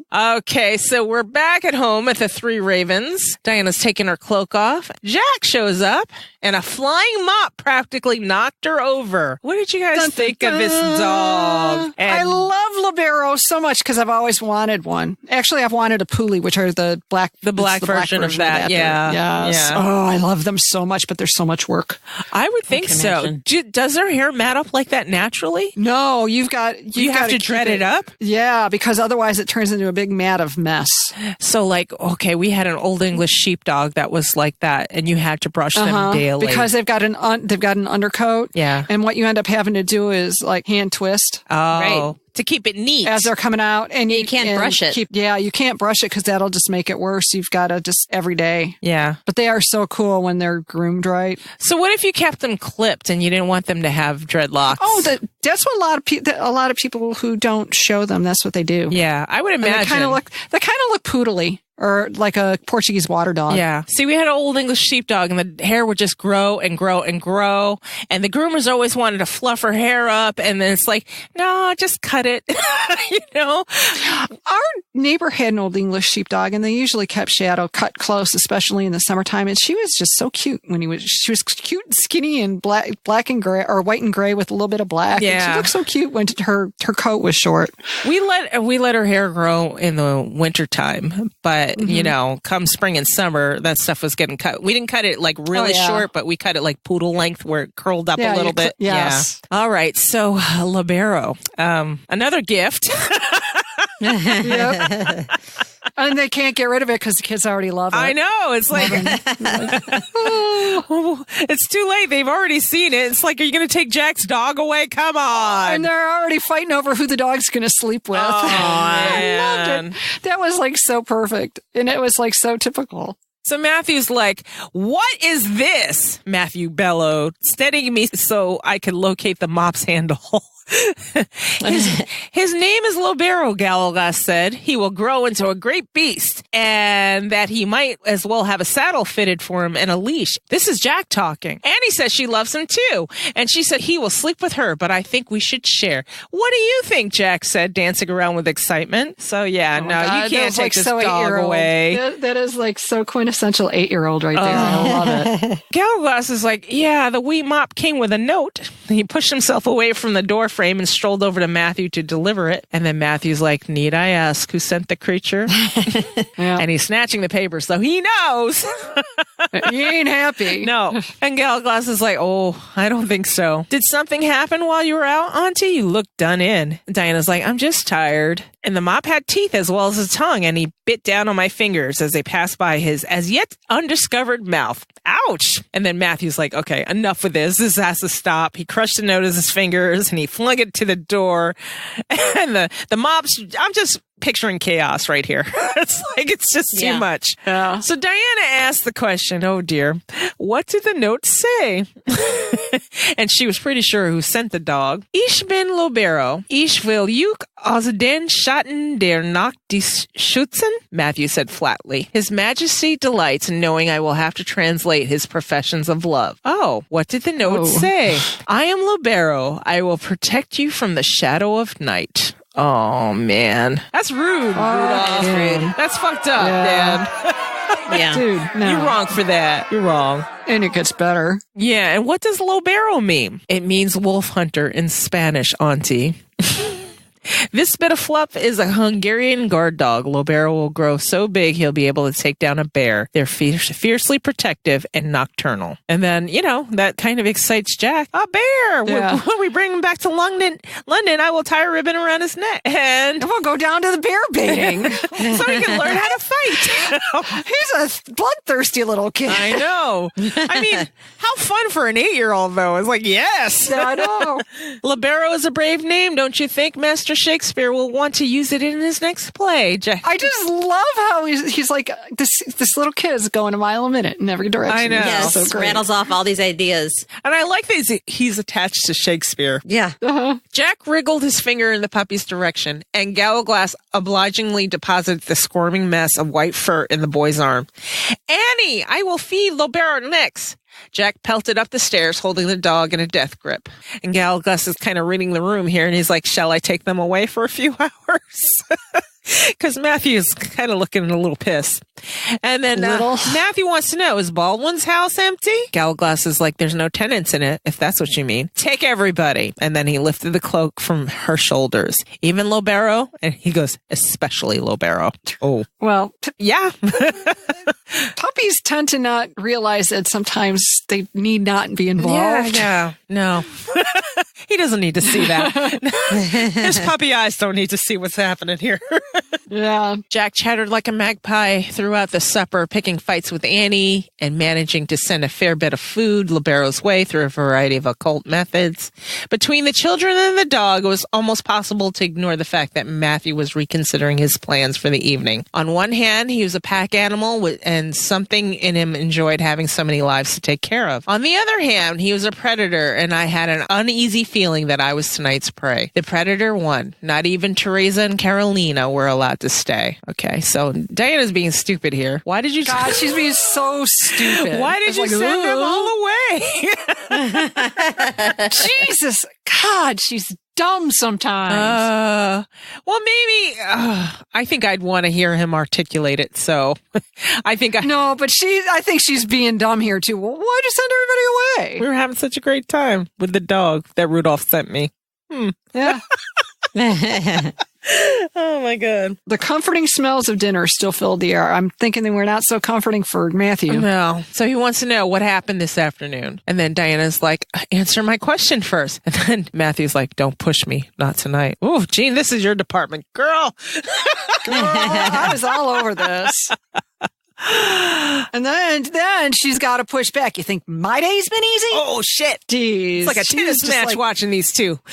She's looking for trouble right now. Yeah. It's like, oh, honey, this thing is just crackling. Yep. Blue and black threads. Yep. It's like the storm's coming. Matthew says, you're keeping something from me, Diana. What happened with the witch? Diana's just kind of blink. I'm waiting. You can wait until hell freezes over, Matthew, because I'm not your servant. I asked you a question. She is picking the wrong fight here. Yeah. I think. I mean, it's like, do you know your husband, Diana? Come on. I don't know. They're newlyweds, so yeah. Yeah. I know. Yeah. So the threads went purple, beginning to twist and distort. And then Matthew says, I sent them away so they wouldn't witness this conversation. Now, what happened? The smell of clothes was choking. Intense emotion when his smell gets all... Oh, yeah. Yeah. So Diana says, I met the Golem and his maker, a Jewish weaver named Abraham. He has the power of animation, too. And then Matthew's like, I told you I don't like it when you play with life and death. And I feel like he's just being difficult here. Yeah. Yeah. You know? And wants to... he can't control... He's desperately trying to control himself. And since he can't fully control that, he's trying to control her. He can't control himself. I also think he's like pushing her, but it's like, you tell me the truth. Don't, he doesn't trust her enough to realize that she's just dumb. She's not being purposely... She's not purposely vigilant right here. But she's also not purposefully concealing something from him. No. Because it's like, she's just so clueless in this moment that she doesn't even think that this other stranger just popping up is a big deal. For her, Matthew's lines are still arbitrary. She doesn't know where they are. Yeah. So, well, that's because he's keeping so many secrets. Yeah. And that's his fault too. Yeah. They need counseling. We should sit down with him and have a talk. And of course, I'm going to come out on his side. It's like he keeps warning her. I secrets, no lies. Yeah. Yeah, this is true. And I think at this moment, in this point in the conversation, it's like he thinks he's worrying about her falling on the lie. She's teetering on the tightrope and she's going to fall over into the lies. Yeah, it's a minefield with him. Territory. Mm-hmm. Yeah. And instead of her just pushing back with, well, you need to answer, she should just answer his question. I mean, it'd be straightforward because that's going to be the easiest route. Because this game is just stupid. She has to learn the hard way, I think.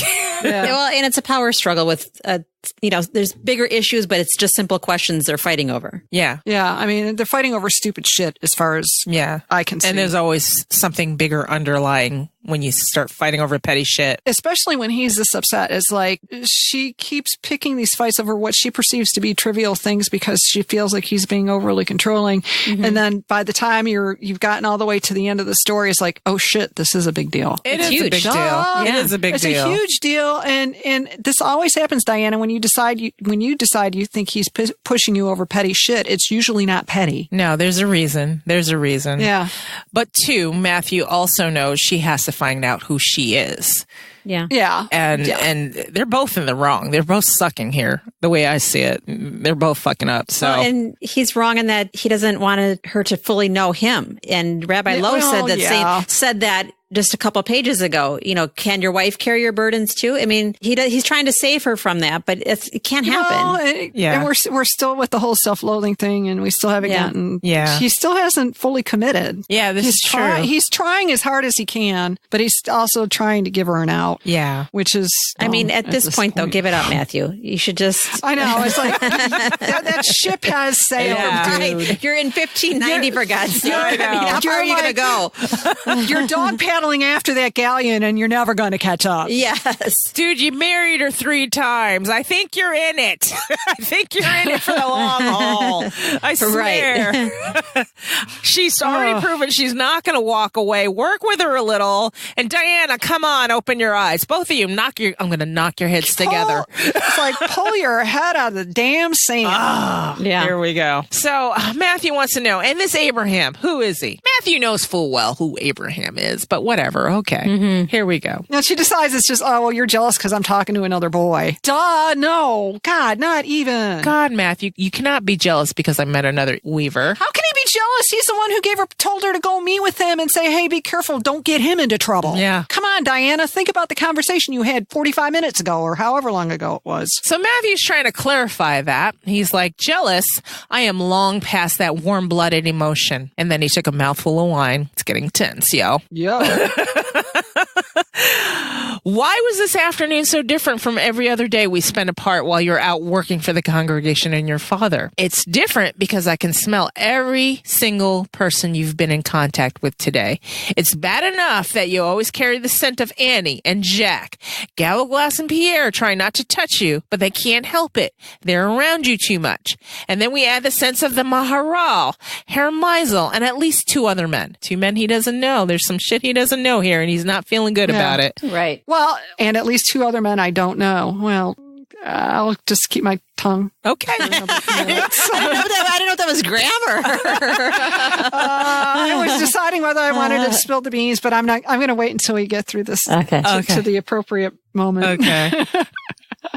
I cannot keep you in a cage, so I endure it the best I can. And then Matthew put down his cup and shot to his feet in an attempt to put some distance between us. And then Diana's like, that sounds like jealousy to me.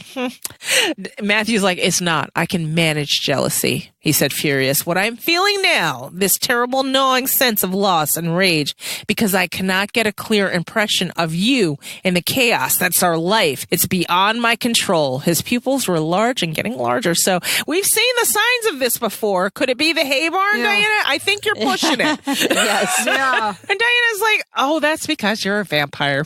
You're possessive. It's who you are. I know. She really kind of trivializes it. It's like, he just told you it's not just that. There's more. too much going on. And then she approaches him in spite of his anger. And I'm a witch. You promised to accept me as I am, light and dark, a woman and witch, my own person, as well as your wife. And then she's thinking to herself, what if he changed his mind? What if he wasn't willing to have this kind of unpredictability in his life? Matthew's like, I do accept you. And he reached out with a gentle finger and touched her cheek. No, Matthew, you tolerate me because you think that one day I'll beat my magic into submission.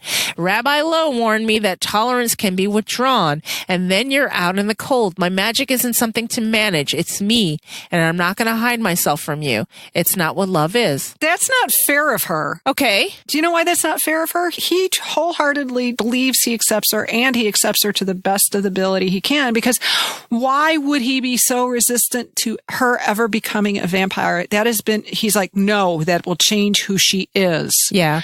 You are not ever to become a vampire because you won't be you. He accepted her pretty much out of the box. His problem is he can't accept his inability to control everything around her. Yeah. Which is a different animal entirely. And for her to say that he's just tolerating her is totally unfair. I don't think she sees that. Well, she's a dummy then. That wise view you just gave, because when you're in the middle of an argument, you're not looking big picture. So self-absorbed though too. Yeah, in a lot of ways. He is too here too. To be fair, and I hate to be taken up for Diana because normally I'm on Matthew's side on these little arguments because because Matthew can be dumb. They're both dumb. They're both dumb. But I think it's really unfair of her to throw the tolerance card at him. That's true. In this, and that really pisses me off because it's like, no, I don't think that's a fair read at all because fights are not fair, and it was a available weapon laying right there that she could grab.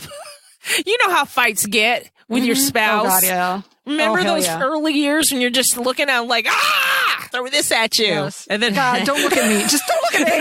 There was that one You're time. looking at me. There was that one time, and you always do that. See, right. And it's like you've got your back to them and you're like, you're looking at me. Stop it. My biggest thing when I used to argue when I was a young married person, I'd say, you'd always do that. Always or never. Always or never. And it's like, wait a minute. I don't always do that. I did it like twice. Okay. Yep. But I used to do that. It used to set Robert in a rage. But if I ever wanted to piss him off, and I do it on purpose sometimes always too. and never are the magic words. Yep. Huh? It's like, Newlyweds, by the way, don't do that. Okay. Not a good idea. Not a good idea. Anyway, so Matthew goes, all right, no more hiding. And then Diana's like, good. And she sighed with relief, but it was short lived. Matthew had. Here we go. Here we go. Let's get ready to rumble.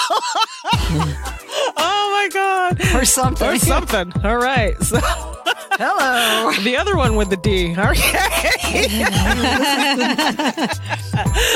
All right. So Matthew had me up out of the chair and up against the wall in one clean move. His thigh pressed between mine. He pulled a curl free so when it trailed down my neck and onto my breast. Without releasing me, he bent his head and pressed his lips to the edge of my... See, he keeps doing that. To the edge of her bodice. Mm-hmm. And we keep seeing this. I mean, this reread of both these books, we're noticing every time he's like at the edge of her bodice right there. She shivered. It had been some time since he kissed me there, and our sex life had been practically non-existent since the miscarriage. Matthew's lips brushed against my jaw and over the veins of my neck. He's circling, man. He just won't do it yet. Right. Damn it. Yeah, and she's just like, put up or shut up. Don't start something you're not going to finish. I mean, she grabs his hair. I mean, it's passionate here. There's nothing like the frustration fuck. All right, so I'm not... Unless it's like the grudge fuck. That's the only thing that's better than a frustration fuck. So, with a few blindingly fast vampire moves, Matthew basically has her against the wall, and they're having a grudge fuck against the wall right here. And I found this scene to be hot. We discussed this before we turned on our recorders. Jean, tell me what you told everybody when what'd you say? What did I say now? I don't know. This was just like, it had me rolling whatever it is you said. I can't remember it now. It's man. Yeah, this was something. This is probably the least careful, the most passion I've seen between these two. I know, they're always so controlled, and this was like finally like the deep dick. Yes, deep right up dick. Against the wall. There you go. The deep dick. The deep D, the one with the deep D. Double D. Double D. All right. Yeah. I mean, there's like, he's leaving marks. Yeah. And she's yelling, oh God. And Matthew's like, tonight. God's not with you tonight. Right. Oh, hello. Tonight I won't even share you with him. It was pretty passionate here. Okay.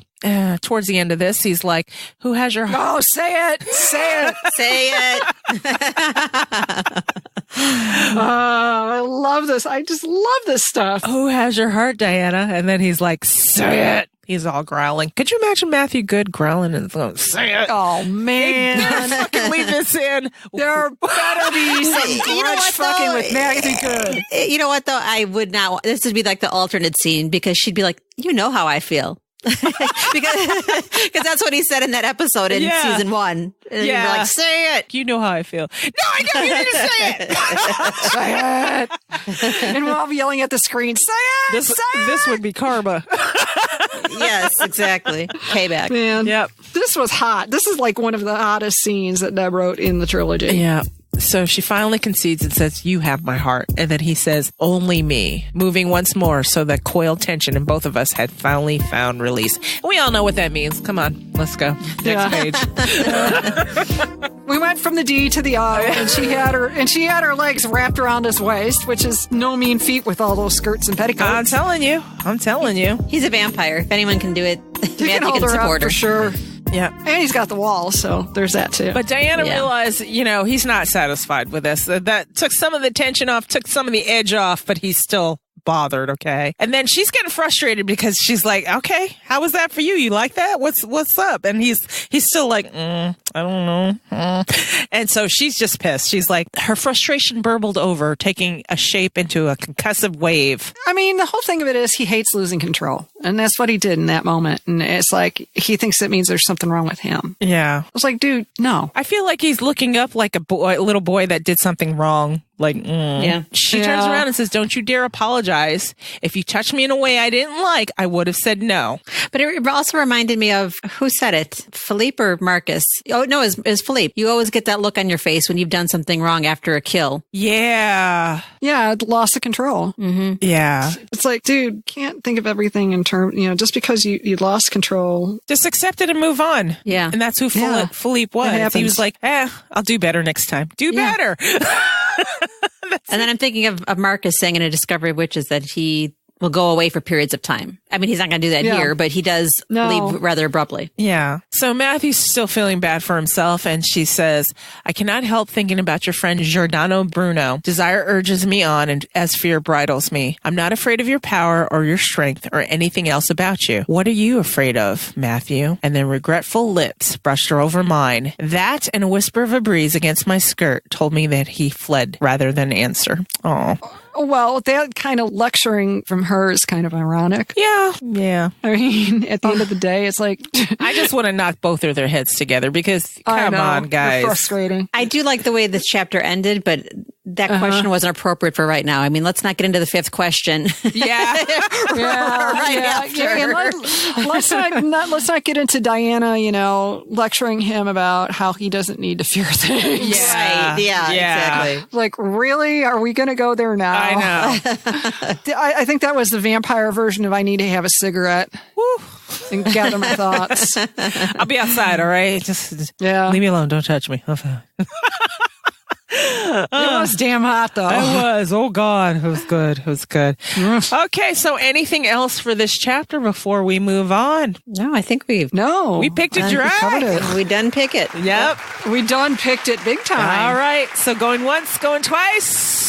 Sold. Okay, so now we're on to housekeeping. Okay, so this housekeeping, we're going to call housekeeping with Lauren. And a review because, Lauren, man, you sent a lot of voicemails, and for some reason, the past 2 episodes, I have not remembered to pick them up. Yeah. So we're going to play them all right now. Here's the first one. Hey, demons, it's Lauren. I just wanted to leave you a message to let you in on my little secret. I enjoy speaking to you when I take the dog out, either late at night or early in the morning. So right now, you can hear the insect variety and maybe some dogs that like to join me when I'm outside. So no closet for me. I just am enjoying all of the sounds that nature has to offer. And I really wish I had birds that would make my bed and clean my house because my life would be so much easier. Bye now. I love her. Yeah. And I love the cicadas. Cicadas? Are they cicadas? Up by us, they're cicadas that make that noise. I didn't know if it was crickets or cicadas because they kind of sound the same to me. Yeah. The cicadas can be super loud here in Texas, but they're also like humongous. Yeah. All right. So I think this is the second one here. Hi, demons. It's Lauren. I'm super excited about Diana making some female friends in chapter 28.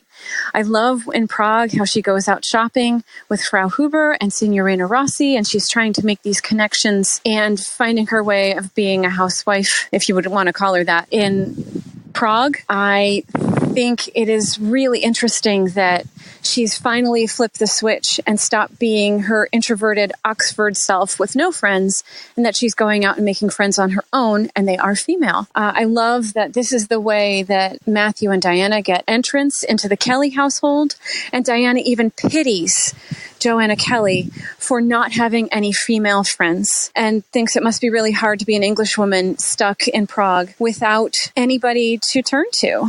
This is such an evolution for Diana as a person, as an adult, as a human being. I think it's just really fascinating that we've done a complete 180 from her former life. And I love that shakeup in her. I think it makes her a more interesting person.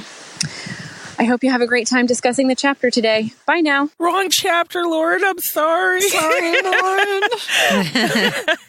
We got to it eventually. And I love it because it was like Diana finally had empathy. True. Okay, so here's the last one here. Told you, Lauren, we're going to catch up with you. Hey, demons. Listen to this cool bird. Just wanted to say hi. Bye. Bye. Oh, what an awesome... See, it is the land of the lovely voices. I love her. I love awesome. That is awesome. Oh, God. We need to find her those birds to do her housekeeping for her. She's earned them. So, yes, this is why we named it Housekeeping with Lauren and a review. And so Angela's got a review. Yay. I do. Woo-hoo! 5-star review. Oh, right. We love to hear that. That means Angela's extra alive. Extra alive. Yeah, it's true. The most fun you can have with a podcast by Shannon_RDZ. Oh, wow. Wow. I've been a salivating fan of the All Souls world since before the first book came out. I never sought out fandoms on social media and did not realize what all was out there, the good and the bad. Imagine my delight when I came upon a podcast a little over a year ago. Here were a group of women who researched and obsessed, chasing Easter eggs at every turn, just like I've been doing for years. Wow. I felt like I finally found my tribe. And not only is there the feeling of kinship in this shared obsession, but I'm sharing with educated women who swear almost as much as I do. Oh. Nothing but respect and love, demons. And Angela is alive for another week. Yes, she is. Thank you. Fucking A, she's alive. Fuck yeah. Oh, come on. Educated women need to curse more for sure. Come on. Oh, man. No, I just don't think it's just your lot in life that makes you curse. It's just life. Yeah. It's just life. Anyway. For emphasis. Exactly. Oh, by the way, I forgot to mention Housekeeping with Lauren and a review was brought to us by Chris Boyer. Thank you, Chris. Thank you, Chris. Thank you, Chris. All right, so on to Save It for the Show, and this is brought to us by Wendy Taylor. Thank you, Wendy. Thank you, Wendy. Save it for the show. Save it for the show. Guys, save it for the show. And the topic is Sex in the Trilogy and Beyond. Dun, dun, dun. Go, Jane. Yeah, well, this seemed like a good chapter to review to bring this up on, and plus it's also been coming up a lot lately in the fandom. Around the interwebs. Yeah, around the interwebs. Yep. I know I ran a chapter where Marcus and Veronique were doing it on every surface, horizontal or not. And doing it. Wow. I love that song. And I mean, the conversations has come up about whether people find sex scenes intrusive, and It depends on who you are. yeah, and I mean, in Deb's evolution and how she approaches them, because Times Convert is a lot more earthy than what we have even here with our, frustration fuck. And I always laugh because it seems like inevitably in these conversations, everybody's like, well, I don't mind sex scenes as long as they're well written.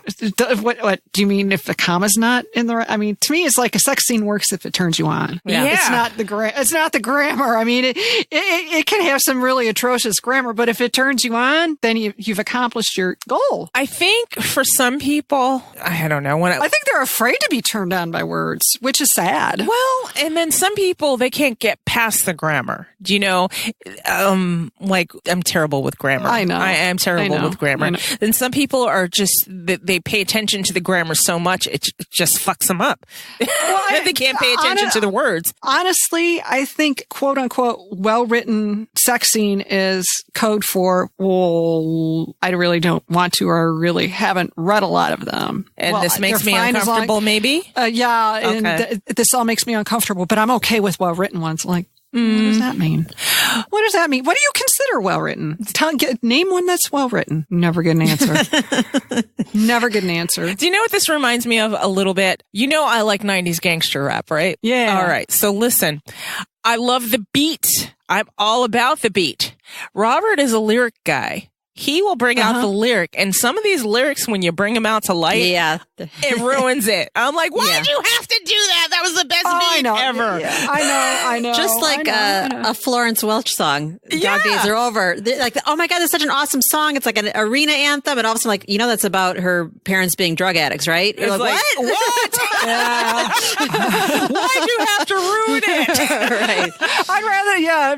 I'd rather sing the wrong. Sometimes you're better off being a child of the 80s and singing the wrong lyrics. Yeah. And so I guess that's how I'm equating it to that. It's like, do you know how Deb wrote this sex scene in this book?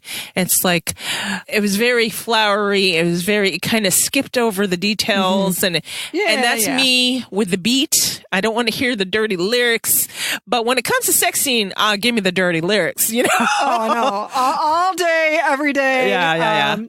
And see, the only time a sex scene's going to bother me is if it doesn't add to the journey that the characters are on, or it doesn't contribute to the understanding of their character. Because the best written, I mean, they can be filthy, but there's got to be some sort of emotional weight to it. A grab. Or a reason for it. Yeah, I see what you're saying. I was going to say, when someone says, I don't mind if they're well written, I feel like they're secretly saying, I like porn and I don't want to tell you. It has to be classy and well written. Otherwise, if it's just sex on a page, then it's porn, and that I don't want to cross. Yeah, that's how I'm seeing that too. It's like, oh no, I like oh God, my mom used to read a lot of Harlequin romances. There's nothing wrong with that. No, and like in the 70s and 80s, I mean, that was what was out there. They were super clean and kind of like, okay, there's no real sex in them, but yeah, I mean, you got the emotional high. And sometimes you would find them with the sex, but you'd read it and you were like, wait a minute, did they just do it? What? I always loved it in the 80s when you had the Kathleen Woldewise and you started to get the Jude Devereaux and all those. Now it's like, oh my God, they're like nightmares when it comes to consent and just everything else. But back then it was like, man, this is hot. Right. Now it's like a lot of it's really problematic, but. Well, like Matthew's scene in his rooms with restraining Diana, that's a little problematic if you look at it from those lenses, but it was pretty hot.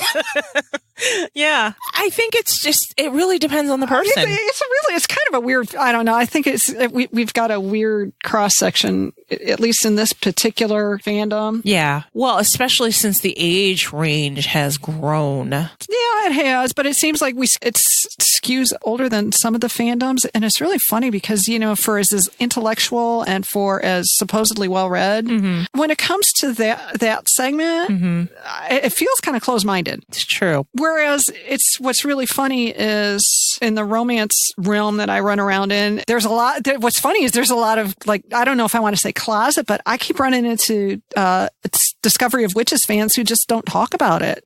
But I don't know if the more open-eyed people over on that side are just, it's like, hey, it's another good book. I got a good book for you. PM me. Shh, don't tell nobody. It's just like clandestine like that. You know? I know. And as always, you always get the flare-ups about if 50 Shades of Grey invariably comes up, and it's like, oh, well, I don't mind sex scenes, but only if they're well written. It's like, what, are you afraid to admit that, yeah, you read 50 Shades of Grey, and despite all the problems with it, it still made you a little bit tingly? Is that why we're having the problem here? Theory about that, because if you just took that book, I mean, because that was her first publication, you know, and and it's rough around the edges, and there's some wording that I wouldn't have used, and whatever. Well, but the scenes, what?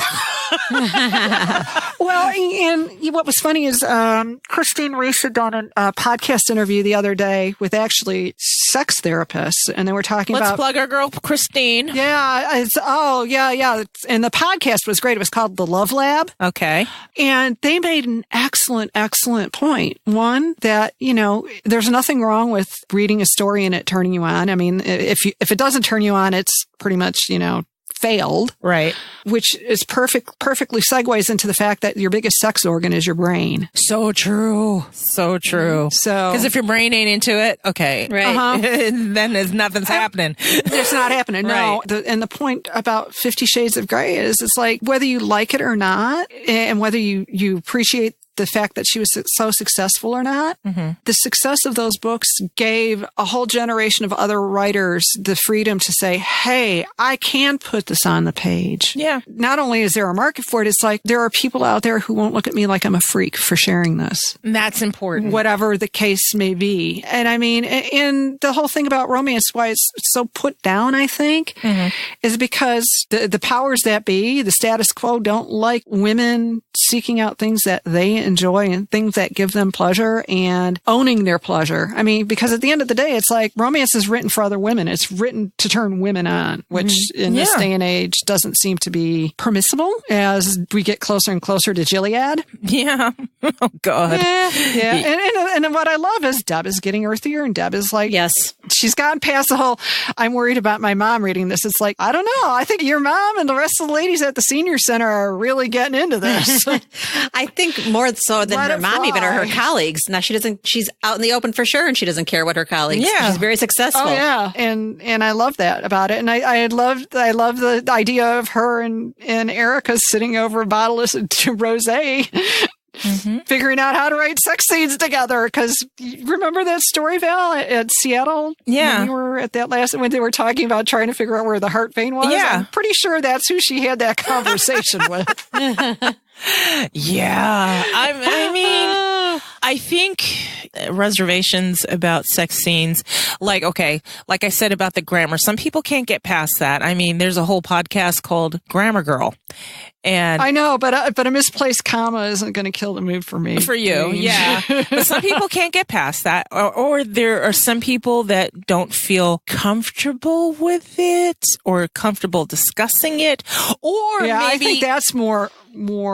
Maybe there's a stigma, especially in the circles we run into in the fandom, that these books are so smart, they don't want to come out and say that maybe I read a trashy book because maybe I'd be looked at differently. If smart girls are sexy. Smart girls read what the fuck they want. They don't give a shit. Exactly. Well, I was going to say one of the smartest people I know writes filthy stuff. Hey, Sierra Simone, you sit down and talk to her, and it's like, oh my God, you're making my brain explode. The things you're talking about as far as consent and sexuality and how you put together a book. And it's just like your eyes are like saucers because this girl is so brilliant. And then it's like the stuff she writes is like, oh my God. Yeah. I mean, okay. And here's the thing. It's like some people, I'm not going to point fingers at anybody, but some people were like, oh, here's a book about Oxford, and you're exploring this world that maybe you've never seen before, never even imagined before. But through this book,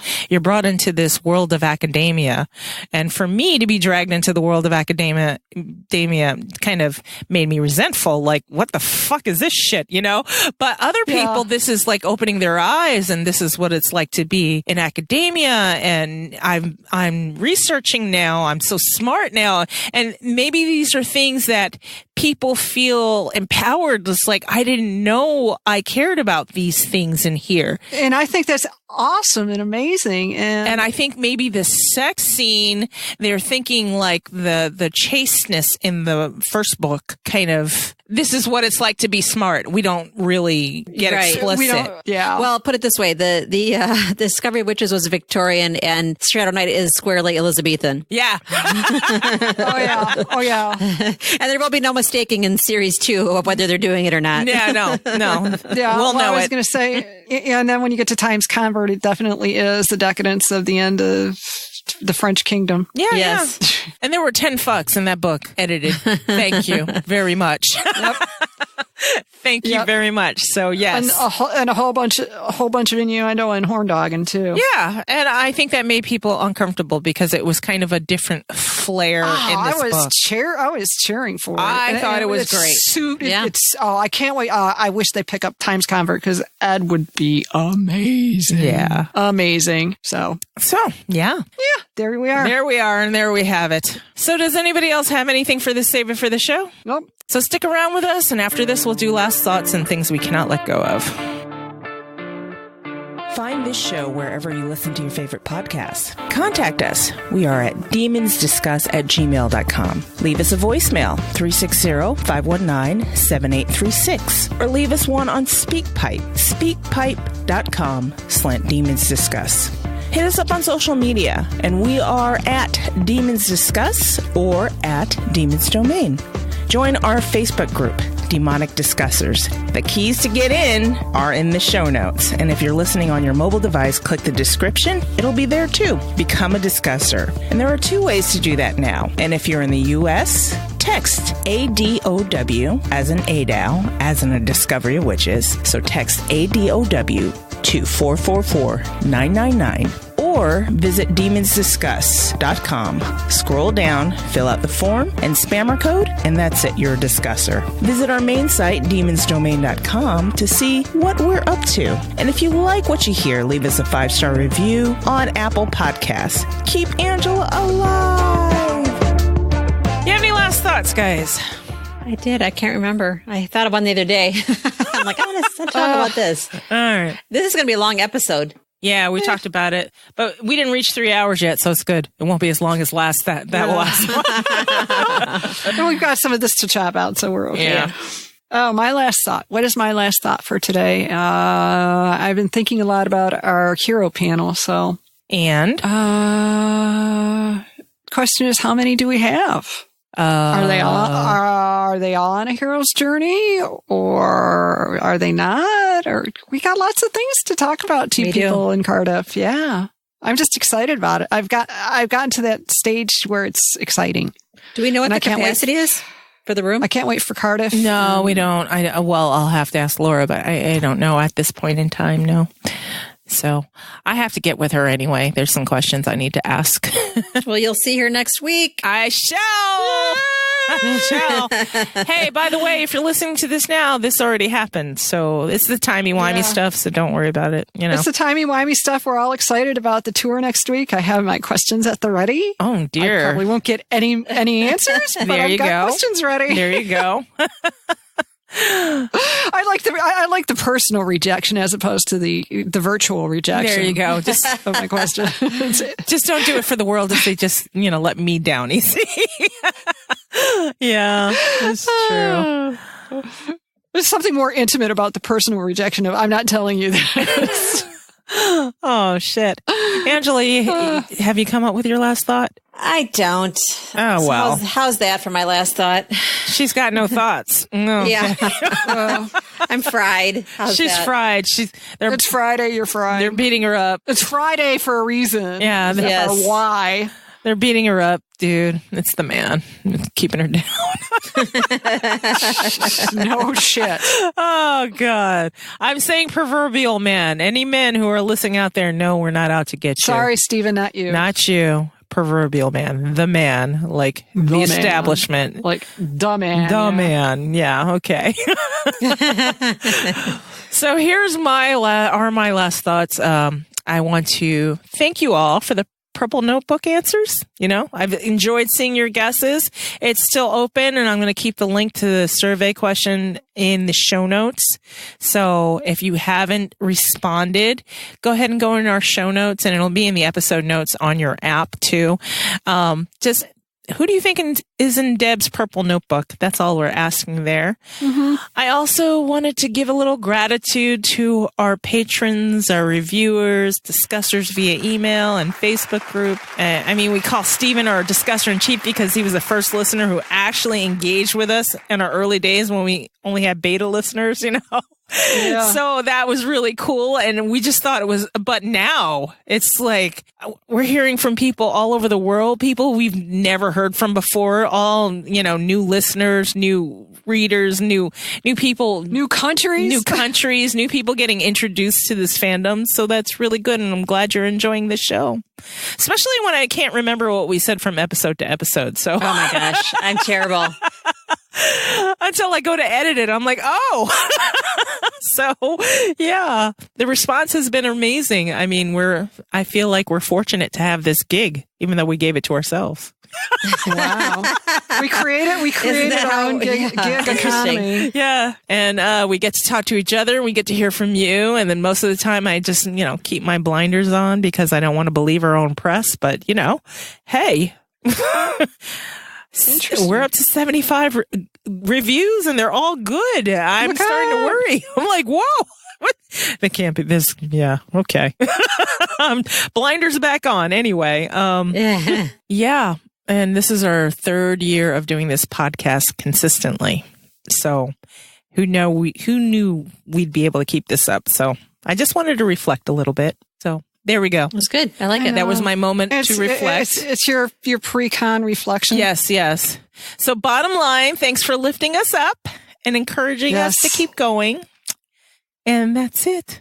And thanks for being in our lives. Yes. And by the way, this is therapy for us. So you're saving us a lot of money that way. Oh, what else should I promote? Hey, our shop.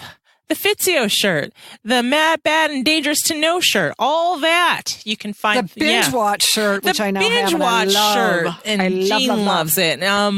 Yeah, if you want to get some merch from us, we are at, what did I put that at? go.demonsdiscuss.com/shop. SHOP shop. So if you want a t-shirt, a mug, or something like that, something to put your demon pride out there, we got stuff for you. But that's it. That's all I have. Any other things for the people? I don't think so. No? Jean? Nope. All set today. Okay, so let's say goodbye, everybody. Goodbye, everybody. Demon kiss. Mwah. We'll talk to you in a fortnight. Bye. Bye.